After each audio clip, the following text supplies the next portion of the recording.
Hello there. Good day to you. If you don't know me, I'm Lisa. And I have a very important message that I learned from William Donahue here on YouTube and his website, hiddenmeanings.com. And he explained about a message that's in the constellations. And it started in 1987. And then I've learned about Chris Bledsoe and Robert Edward Grant. And they have pretty much an ending to this message. I don't think it's actually going to be ending, but I've compiled the message. And being neurodivergent, it has taken me almost 2 years to get this figured out because it's a lot of stuff. And I don't normally sit down and research and study, but this message is wow. So, oh boy, this is going to be interesting. And then I think I'm going to break it down to smaller videos because it's way bigger than the message. Sorry. And it all has to do with symbolism about Jesus, us, mythologies in it, and the Bible. So I'm just going to read this off because it's a lot. But in 1987, a supernova exploded. It's the craziest, most bizarre, unprecedented explosion ever. And that's almost 40 years ago. And it's still there. It's still prominent. It looks just like an eye in the sky, a single eye. Then in 1990, another humongous star blew up. Well, I don't really even know if it blew up, but it made notice that, hey, I'm here. And that star is named Eta Carina. This nebula, this constellation, Eta Carina, means something. Eta is the 7th letter in the Greek alphabet.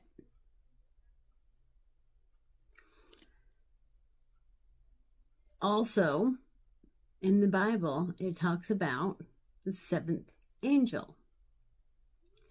Eta Carina is to be that 7th angel. Oh, what'd she say? I said it.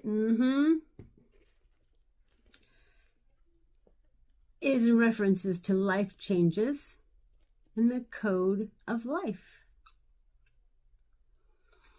Carina means keel of a ship. The hull of a ship is a prow. The root word for prow is protein.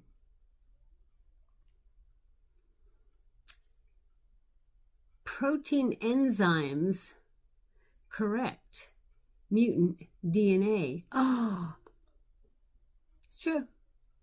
Every word of it. So, there's way more to say about that. I will say one thing before I move on, that 7 astronauts in Russia, I think, when they went by it, or when they saw it, or whatever, they saw with their eyes what seemed to be 7 angels. So there's some connections here with Eta Carina and the 7th angel.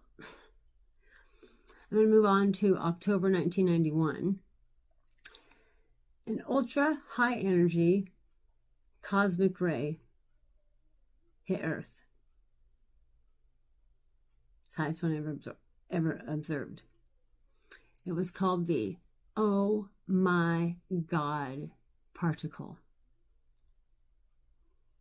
So far, can you tell this is all about light, light, light? Yes, God is light. Okay, so now we're going to move to 1995. Inside Eta Carina, in a certain part of Eta Carina, is a thing called the Keyhole Nebula. This Keyhole Nebula contains highly structured clouds of molecular gas. This Keyhole Nebula, it's a cloud, but within it is an actual keyhole. It's not just a poof of a circle. It's a circle with a little, it's like an old-fashioned keyhole. You stick a key and you turn it. It's crazy. It's crazy. You can see it. It's absolutely mind-blowing. That is in relation to I stand at the door and knock. Hitting that because meditation. Oh boy. Then in 1995, in Aquarius, the constellation Pegasus, the very first planet that could harbor life. It's made of carbon and methane and has water on it. That's found in Pegasus. Very first exoplanet, extrasolar planet. Can you believe it?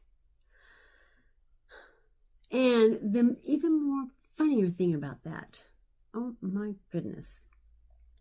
In Greek mythology, Poseidon is the father of the sea. Pegasus is the child born to him. In the Greek stories, there's a figure named Bellerophon. He's the figure that rides Pegasus. Funny thing is somebody in NASA chose to name it that after it was named 51 Pegasi B. So interesting. Oh my gosh. And this particular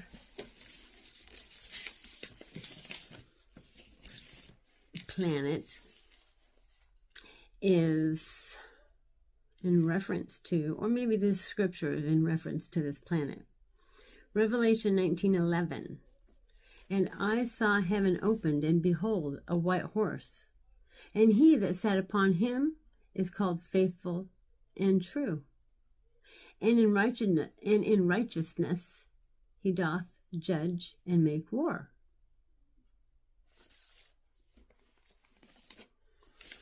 Then, that same month, thousands upon thousands of stars were seen rushing to the core of a global cluster in Pegasus.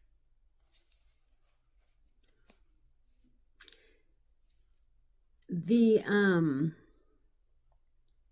scripture that goes with that one is Revelation 9:14.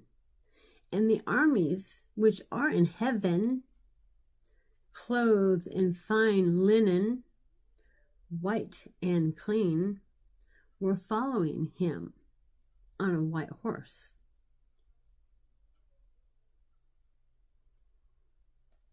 White robes, white, clean, fine linen symbolize the purity of the right hemisphere. This is my right hemisphere of my brain. Stand at the door and knock. The blood of the Lamb is the inner life force that one touches when moving in meditation from the left hemisphere, the 10% tithing hemisphere, to the right. Can you believe all that? I mean, it's out there. It's there. It connects. It's so absolutely bizarre. Now, I have a little note I wrote in here.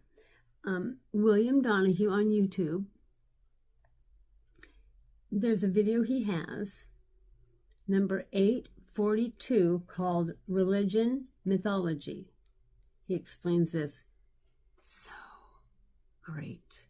OMG.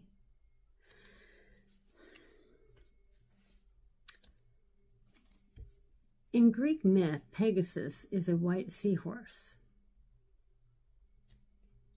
Pegasus' father is Poseidon, god of the sea, which is salt water. Jesus says we are salt of the earth. Salt grows in the ocean, the earth. Pegasus in biblical horse imagery is a winged white horse. It's the only white seahorse in the sky. I'm going to say one more little tiny detail to that. The gland, the hippocampus gland in our brain, it's responsible for our memory. In this whole age of Aquarius, we will be getting our original memory back. The hippocampus gland is shaped like a seahorse, and it's white. And the oil that it secretes is of a white eminence. I mean, wow. The next thing, 1996 in Virgo, for this that I'm saying, represents the Virgin. Isaiah 7:14. Excuse me there, paper. I'm just blown away. Therefore the Lord himself shall give you a sign. Behold, a virgin shall conceive and bear a son, and call his name Emmanuel. In Virgo, there's a sun-like star called 70 Virginis.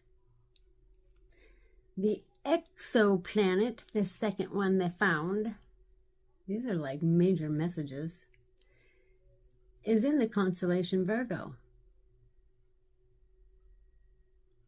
It's like 7 times the size of Jupiter, and Jupiter is flippin' huge. I mean, I just am blown away at this. 70 Virginis, the sun-like star, is located in the galaxy 4555. This galaxy has very defined features. It has a bright center. It has a halo around it. And it's near the Coma Berenices. Coma is between the constellation Boötes and Leo. But Coma and Ursa Major and Ursa Minor, which is Big Bear and Little Bear, Big Dipper, Little Dipper, all three of those mean mother and child.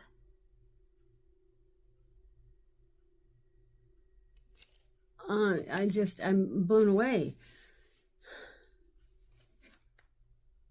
The halo in the galaxy 455 is a luminous region surrounding the galaxy. and is composed of stars, gas, and dark matter. This goes with it, but I'm not quite sure how to break it down. I don't think I listened to Bill that well, but in Ezekiel 1:1, now it came to pass in the 13th year, on the 4th month, on the 5th day of the month, as I was among the captives by the river of Chebar, that the heavens were opened, and I saw visions of God. Just as Ezekiel perceived revelations through the heavens, Galaxy 455, situated amidst the symbolism of mother and child, can be interpreted as a sign or a message of nurturing and life cycles in a broader cosmic narrative. This is just so bizarre. Okay, so I'm going to move on to the next one because I'm going to move on. Okay. Now, there's a third exoplanet found in January of 1996. And this is in the Big Bear, Big Dipper, Ursa Major. It's an exoplanet. Oh my goodness. This is the home of Arcus, the pole star child. Who shall lead them? Big Bear mythology was Artemis the mother. There's 2 stars in Ursa Major, and they're called pointers. They point to Ursa Minor, which is Arcus, child of Artemis. Arcus was the pole star, the navigation star. Directions were found by looking at Arcus back in the day. And a little child shall lead them.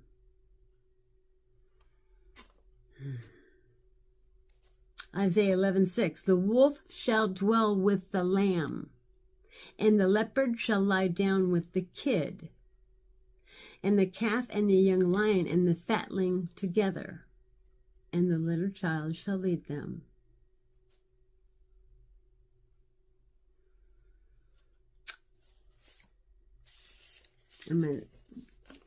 Big Bear's right rear leg is called the daughter of the assembly. And the right front leg is called Talitha. In Mark 5:22-23, Jairus, one of the rulers of the synagogue, which is the assembly, comes to Jesus and says, my daughter is near death. She's the daughter of the assembly. It's a story of healing and compassion. Jesus takes her hand and says, Talitha Kumi, daughter, rise. Whew. Okay. The next thing that happened with the supernova 1987a is the Hourglass Nebula. Hourglass. What does that tell you? Time's a ticking. These are all new things that happened in the past 40 years.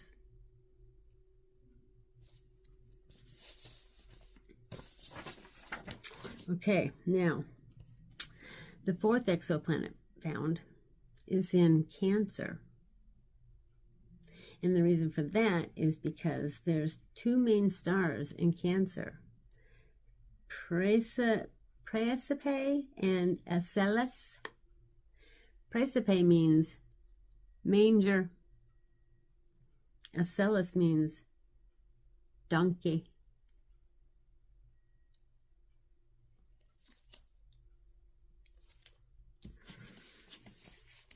Now, Praesepe is actually known as the beehive cluster. And Acellus is actually 2 different stars, one on each side of the beehive cluster. And they both mean donkey. Wow. I'm getting chills. We're going to go to the fifth planet now. Fifth exoplanet found, 1996. In 2 years, they found 5 planets that have water. We thought we were the only one.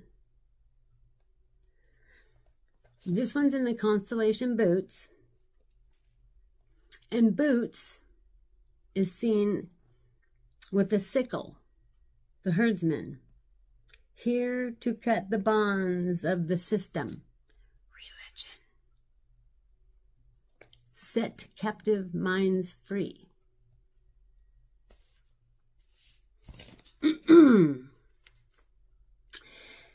So, this is representing the arrival of the coming one, or new cosmic consciousness. Arcturus, in this constellation of Boötes, is the 4th brightest star. So this is the powerful one who comes with a sickle in hand to cut the bonds of systems and religions, to set the captive minds free. It's a new freedom for the human spirit, is what this means. In metaphysics, the spirit is portrayed as a woman.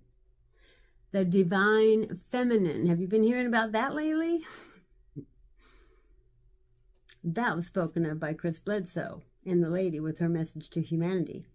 So Revelation 14:16, and he that sat on the cloud thrust his sickle in earth, and the earth was reaped.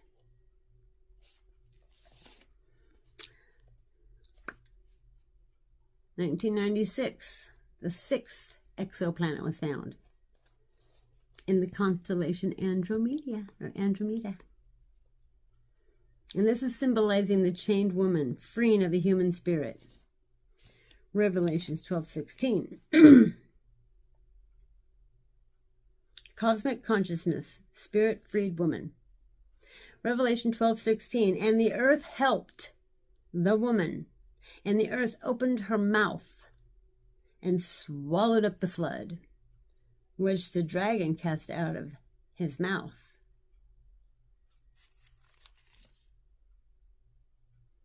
In mythology, the spirit is the chained woman Andromeda, who was offered as a sacrifice to the monster, which is the system, until Perseus swoops down from the sky to set her free. OMG. Oh my goodness. So, the 7th planet, 7th planet is in Leo. Leo, the lion, the constellation Leo, which represents our solar plexus, which is the 3rd chakra up, our energy center in our body. The lion lays with the lamb. 7 chakras, 7 seals. Revelation 8:1. Okay, hold on just a second. This one was called 83 Leonis B. This is a critical point by harmonizing the biblical concept of the 7th seal being opened and the idea of cosmic Kundalini reaching the pineal gland. The 7 chakras of the Hindus, 7 seals of the Bible, 7 colors in the rainbow are 7 colorful chakras, energy centers in our bodies, which are the same color as the rainbow, the same colors you get in a prism.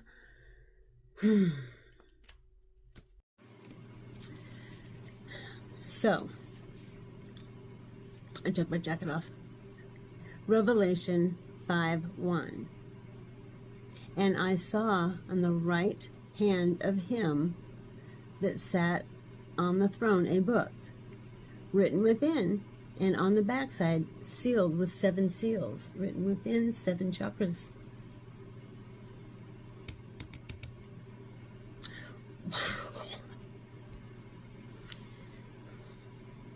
Isn't this like,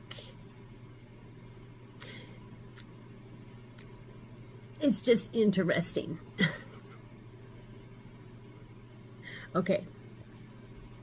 So So now we're going to move along. Now, though, Leo, the constellation Leo, in the heart of Leo, in the constellation, there's a star named Regulus. And I'm going to be talking about that here in just a few more minutes, but this is just all, just like, wow. Okay, so anyways, then, October 22nd, 1996, another exoplanet. This one is in the sign of Cygnus, constellation Cygnus. And Cygnus is a T-shape. The Northern Cross is a triple star system. And it was discovered in an eccentric orbit around 16 Cygni b. And this one is called the Trumpeter Swan.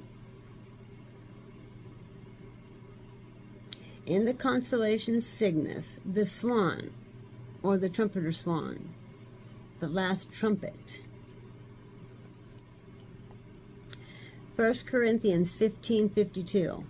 In a moment, in the twinkling of an eye, at the last trump, for the trump shall sound, and the dead shall be raised incorruptible, and we shall be changed.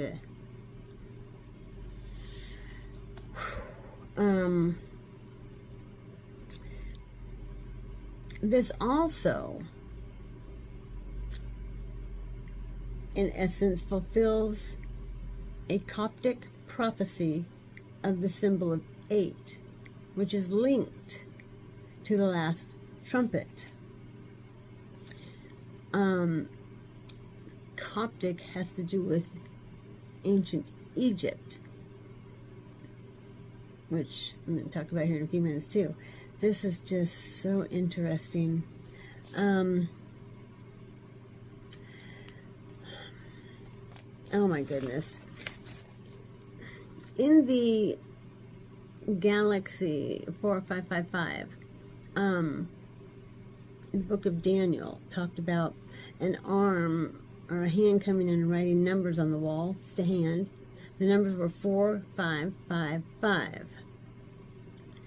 And they mean something. It's like an address.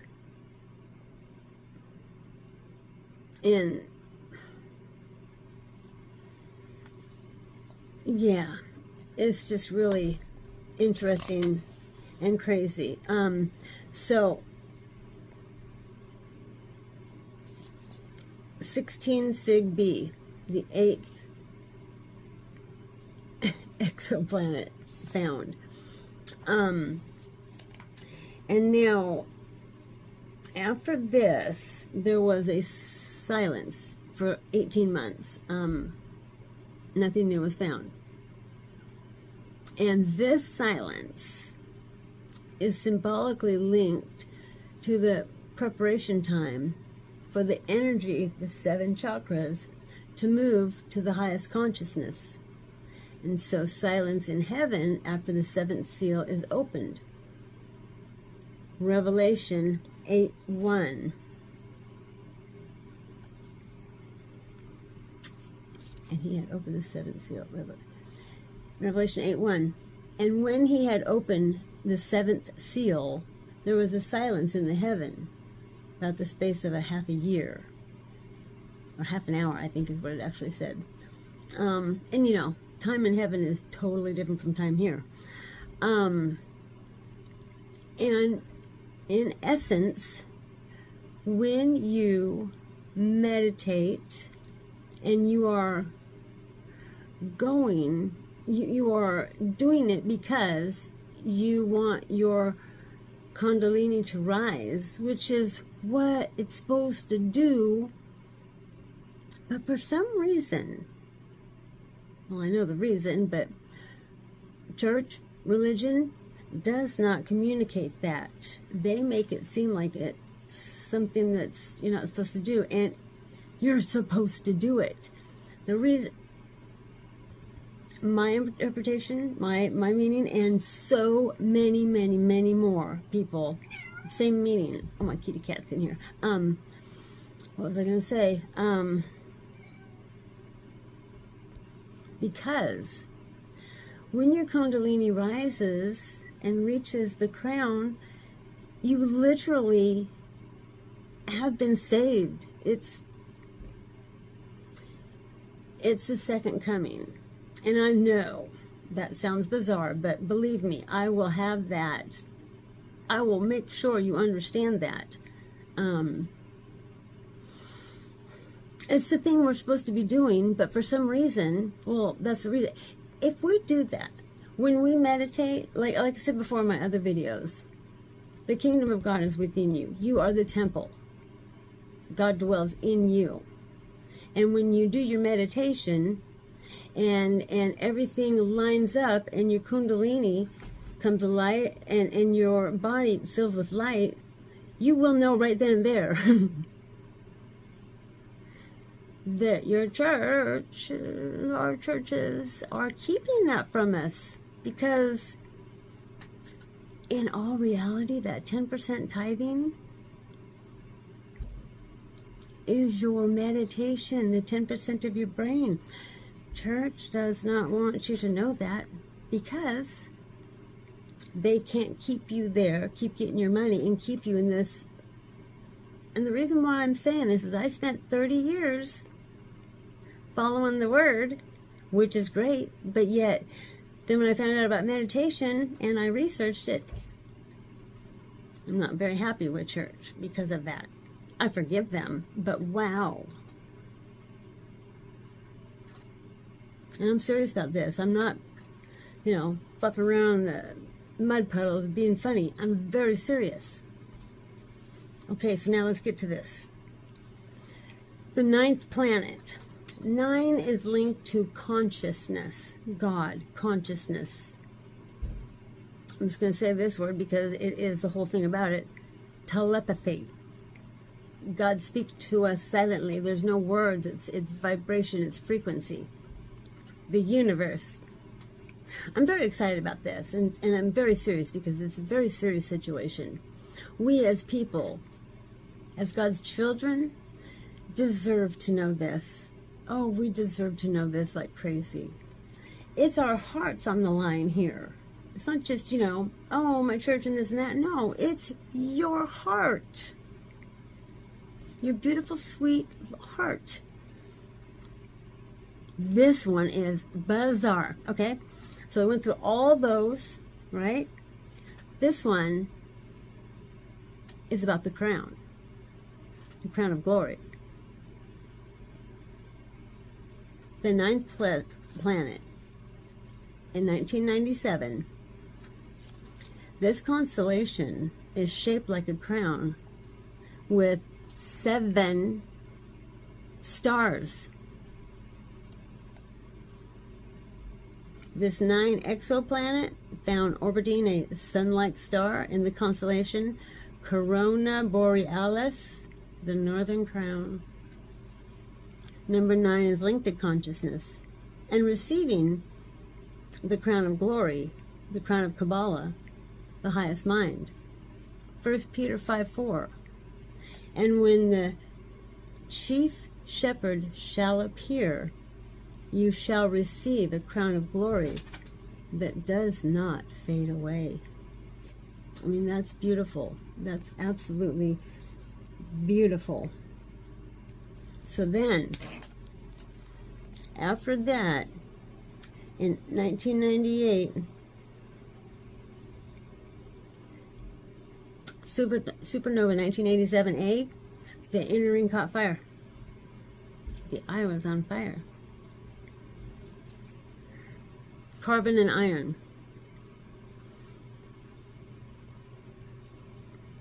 The result is what the pineal gland guides us to use in meditation. It's symbolizing the peak of the cosmic Kundalini. Constellation Dorado on fire near Tarantula Nebula. Oh my gosh. Okay, so that's pretty intense, pretty amazing, pretty bizarre, but absolutely factual, true. Every drop of every letter I am speaking here is absolutely true. It's all out there. We just don't know about it. But I'm breaking it wide open. I'm cracking that mold. I'm telling you what you need to know because you are worthy. I'm glad you're still here. I am super glad you're still here. I mean, oh my gosh. Okay, we're almost done though, but you're going to be... I'm just so grateful you're here. Okay. So, now in 2001... 3G was introduced to our world, and so that was an energy influence. It's not natural. And so then after that, now this oh my gosh, this is absolutely bizarre.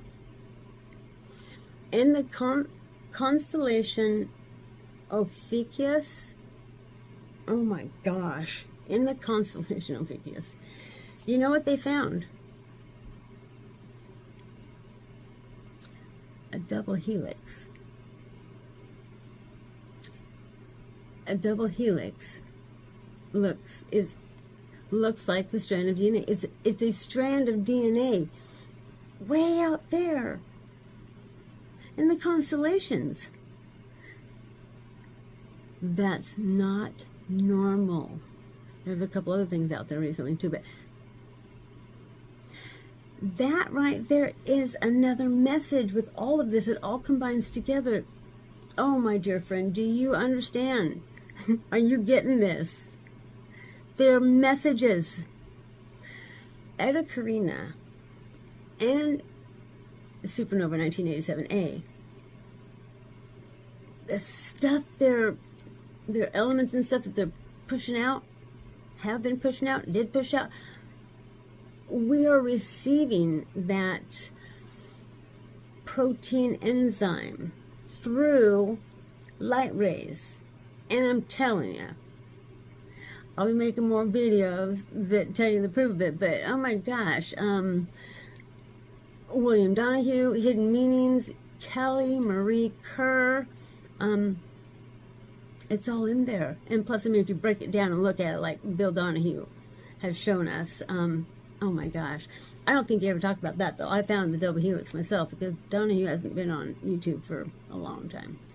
You just get to watch his stuff. But anyways, the constellation Ophiuchus, the meaning that constellation has. Okay. Journey of self-discovery, body, mind, and spirit, embracing unconditional love. This double helix is in that constellation, and it means that.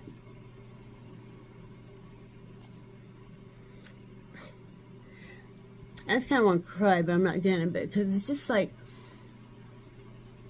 I know everything in each one of our lives is there for a reason. And I know we are exactly where we're supposed to be, and we're not missing out on anything. But me giving this message to you now, this is one of your little timeline things in a sense of finding out, oh my gosh, God is really talking to us. And we've been told not to study the stars, don't do astrology, you know, horoscopes, whatever. I mean, I know I was, and so many people I have known in my life. They really don't want us to find our true nature. That's okay, because they're all concerned about keeping us scared constantly 24/7. So anyways, then in 2007 to 2009, the people of our planet were all just pumping in 3G and 4G. So at that point in time, those couple years, Earth was kind of asleep, unconscious. She wasn't really doing much of anything.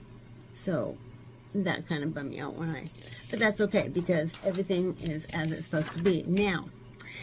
Now we go into the age of Aquarius. December, which is 12, 12, 21, 20, 2012, and 1111. Those are all angel numbers. Those are all numbers of importance. That's when the age of Aquarius was actually, you know, hey, I'm here. I arrived. The age of Aquarius is about, you know, coming together, of love, of healing. The age of Aquarius is about everything that's hidden is being brought into the light. The sunshine, all that sunshine, is why? Because it's digging deep into the darkness and putting light in there so we can see things like, you know, some of the stuff that's been in the news and all of the whistleblowers. So anyways, the age of Aquarius, and we are almost done. Now the constellation Aquarius is in a region called the sea. It's a deep, dark space with faint stars everywhere.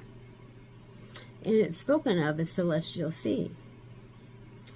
Within this sea, we have Cetus the whale, Pisces the fish, Eridanus the river, and Pisces Astrinius the southern fish.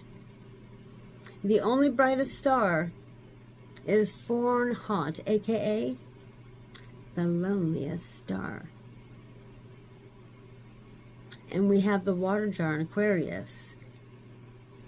Eridanus constellation is a river flowing, poured by Aquarius. Now, how I explain Aquarius, because Jesus said, when you see the man with a pitcher of water, follow him into the house. This is your temple, the house. I swear to God. Winding stairs is your DNA being healed from your Kundalini. Your DNA, chromosome 22, your DNA, and oh my, listen, in the pyramids with Robert Edward Grant, double helix in the pyramid. Never seen before until Robert Edward Grant came in there. There's a reason for that too. It's meant to be.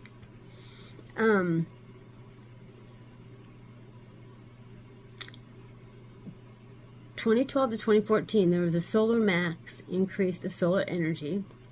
And then 2019, 5G was introduced. I'm very positive, even though 5G is really, woo, whatever, I'm very positive it's not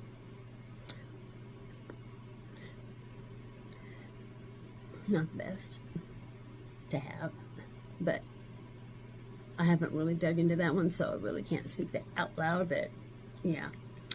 Now, I'm going to say 2021, a particle came from a void in space. No known source, and it hit our Earth.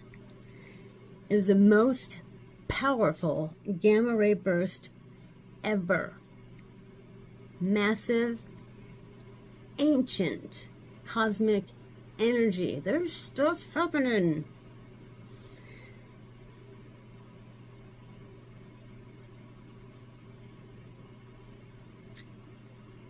I messed up. I mean, that happened. 2019 5G was introduced. 2021, the Amaterasu particle, the Japanese sun goddess, detected. We detected extremely high energy cosmic ray. That happened, and then the gamma ray burst. But anyways, this 2021 Amaterasu particle, second to the 1991 oh my god particle. That's the one that came from a void in space with no known source. And then we've got the gamma ray burst, most powerful gamma ray burst ever, massive ancient cosmic energy, October 9th, 2022. Listen, I just want you to say, I just want to say here that all this that I put out here in this is just I just put it all together because I've tried 6 or 7 times starting this video and it's a lot of information. So I thought I'm just going to break it down to the smallest little part and then I'm going to expand on them because there's so much more symbolism, synchronicities, and, well, proof, I guess is what I'll say. So, thanks. I do appreciate you listening. And if you think anybody else with open mind, open heart would want to hear that, oh gosh, share it, please. I'd ask you to like it, but it's not my whole goal here. I just want to get the message out. So, I want you to have a really great day. Thank you very much for listening, and expect a few more videos to come along so I can expand, because I'll tell you what, a couple of them have so many really cool things about them that you'll go, oh my gosh, oh my gosh, oh my gosh. So anyways, come on back and I'll see you soon. Have a good one. Bye. Hold up. Oh my goodness. I almost uploaded this to YouTube without my final conclusion to this. So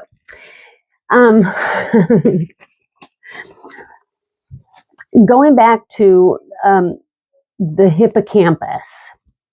Oh, first off, sorry about the second half. I had a fan going in my room. I'm so used to that I didn't even notice it until I was watching. And this time I am using my microphone because, you know, my grandson's out there having a good old time like a good kid should. So anyways, but the hippocampus, as I mentioned before, is connected to our memory. I just want to bring that up because the conclusion is, it's very interesting, all of this is, because in 2026, around Easter, the star Regulus that I mentioned that's in Leo, when it rises at dawn,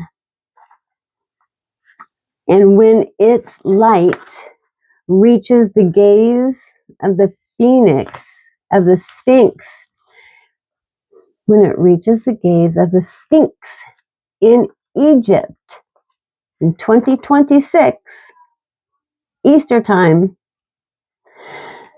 a whole new knowledge will cover our planet. Yep, that sounds very, very bizarre, but this has been proven by NASA that this astrological thing is going to happen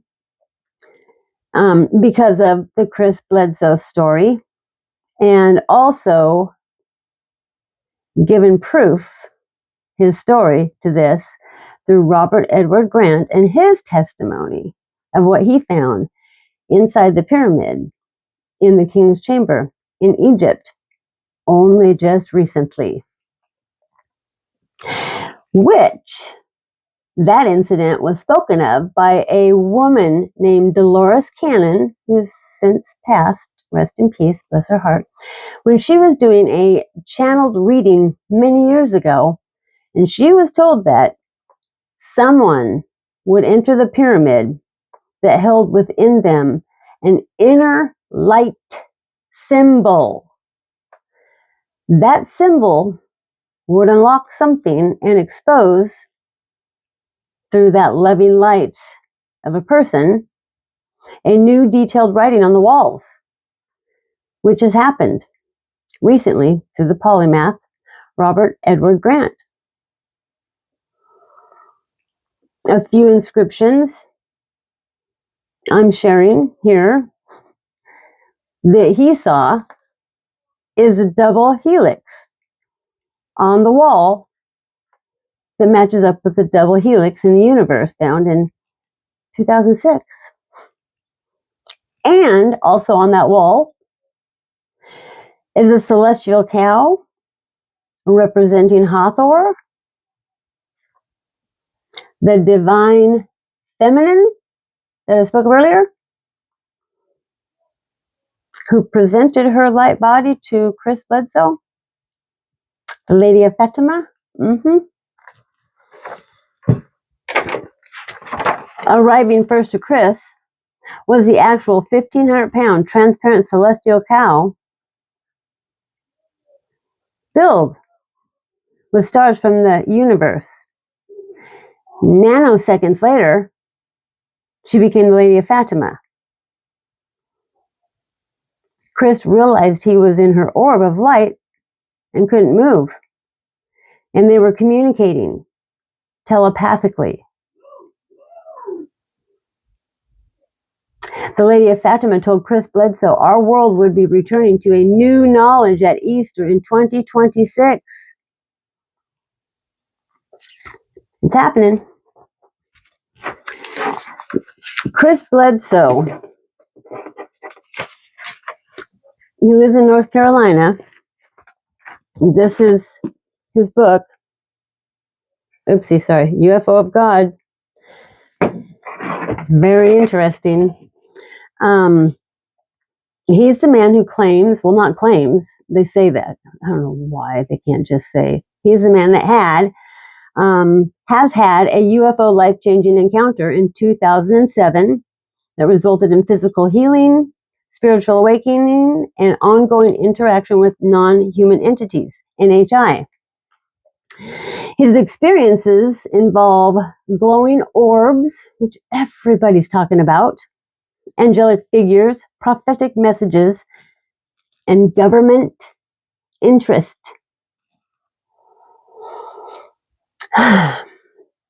His story has attracted the attention from government agencies, CIA, NASA, DOD, and the central element in his contact with the Divine Lady has given him insights to the future events.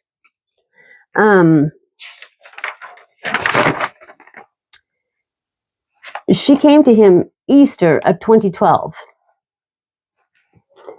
And she comes to him every year. I mean, everybody in that circle of people knows all of this. You can find them on YouTube. Bledsoe knows. Bledsoe said so. One key prophecy involves the alignment of the star Regulus that she spoke about with the Sphinx in Egypt, which he believes will herald a new era of knowledge and peace.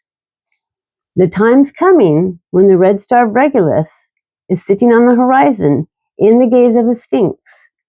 It will be at that time when a new knowledge or an awakening happens to the people.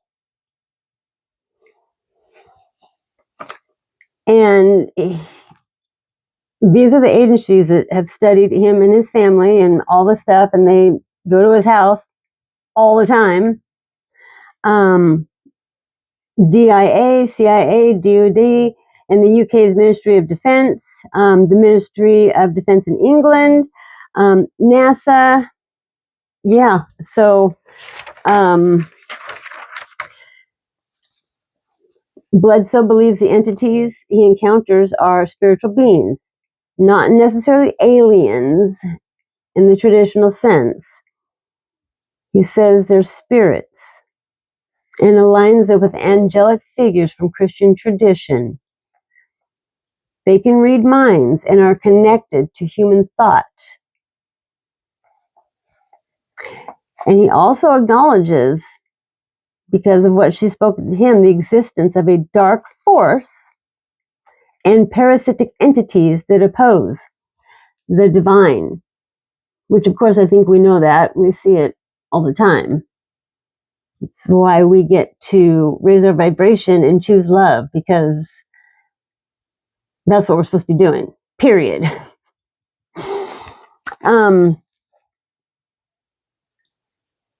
They come in here and light. They come in here and light. These beings are made of light. The dark force is a parasitic race. as in human beings. Anyways, so I'm almost done. Bledsoe associates the term orb to glowing spheres of light. Okay, so he discusses the importance of positive thinking, love, and peace, urging people to avoid negativity. And I'm saying that because I have been doing that for 5 years, and it is amazing. There can be all sorts of shit going on. And you just being happy and understanding that God is in control, if you just trust, which is very easy to do, I guarantee you, things are going to work out great. And they are anyways, because it's God's plan. You know what I'm saying? Let me see. Bledsoe associates with Robert Everett Grant because Grant helped him confirm the spiritual insights by him seeing the celestial bull inside the king's chamber. And then for me, him seeing the DNA and me, DNA in the sky. This is absolutely mind-boggling, exciting, life-changing, and bottom line is you have to believe it because it's there, it's here. I mean, you can't change a dang word that I'm saying because it's all already here. It's happening. Just be in love with life.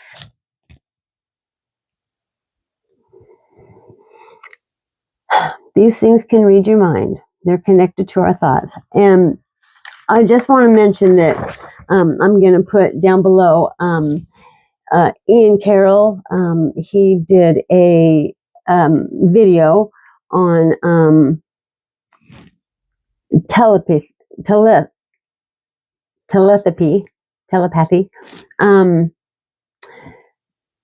autism. And anyways, so I'll leave that link down there. I'm gonna try to remember to leave a link for a number of things. But listen, any questions you have, put them in the comments, because I'm sure, the way my beautiful mind works, I may have missed something here or there, and I don't want to keep you hanging. But all this stuff, every dang bit of it, you can research yourself. And I've found if I put the word spirituality in front of whatever I'm researching, I get the correct information because, no offense, but the people out there that don't want us to know about this stuff, they make everything into, really? Just saying, I'm not trying to diss anybody. It's just a fact, One other thing I want to say about the age of Aquarius. We are in a shift and have been, but 2026 is right around the corner. And it's just really best, really, for your own personal self to just go within, start journaling, start writing out your gratitude. And just be thankful for everything. Don't go, oh, please help so-and-so. See them being helped or whatever it is, see it being done and give thanks for that because that positivity, it leads towards brighter and better things. Oh, please, please, please. It's like, something must be happening. Well, I mean, seriously, the universe is so interesting. God doesn't talk. It's the feelings, it's the vibration, it's the emotion. Age of Aquarius represents a shift towards humanitarianism, innovation, and a collective conscious focused on unity and equality. No matter what you think, no matter what you see out there, that's where we are headed. It's God's plan. The people can say things, blah, blah, blah, but it's God's plan. It's happening. I would love for you to be in the love, feel it, know it, see it, Live it. We are moving away from the hierarchical, hierarchy and individual focus. It's a shift from me to we, focused on the common good of all. I'm not sure if you know people in your life that are going through a spiritual awakening or whatever, but it's happening. I know I am. Here I am, I started in 2020 and here I am 5 years later and I'm like making videos of these things. That's a change. And I'm so happy. It's unreal. And I'm just telling you, 5 years ago, I flippin' was not happy. And I did not like anything at all. And the only reason why I even went to gratitude is because I realized I wasn't happy anymore and I wanted to become happy again because I didn't like it. And that's the whole reason why I'm even here. All I wanted to do is become happy. And it was like right after gratitude every day. So I started doing that and wow, look at where I'm at now. Whoa. Gratitude's a superpower. It's a universal law. And it works like magic. It's a miracle. Okay, friend, I'm actually definitely ending it this time. Yeah. Have a really great day. One thing I want to say is all this stuff, everything, just be positive. Don't let fear enter. I dropped that 4 years ago, and wow, what an amazing view I have in my life because God's in control and I trust God. That's who we're all supposed to be trusting. Okay. Bye.